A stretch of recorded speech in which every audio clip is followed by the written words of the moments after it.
Има мечти, които се превръщат в реалност.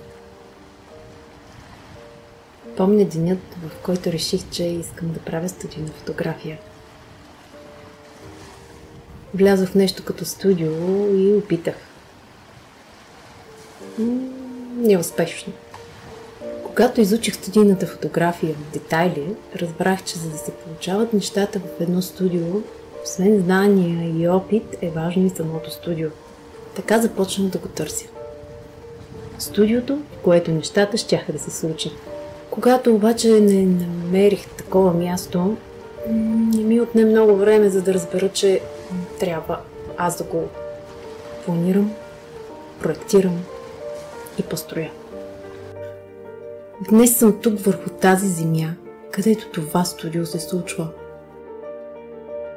Стъпвам и не вярвам.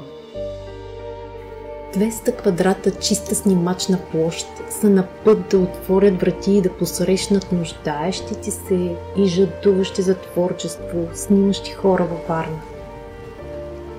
Как се случи това?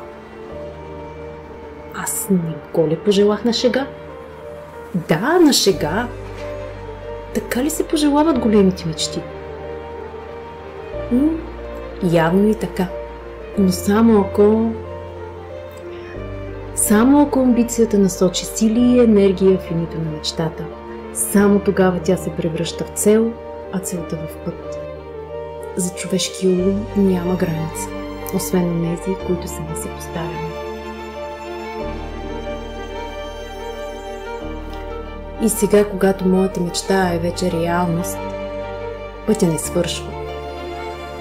Всъщност, то едва сега започва.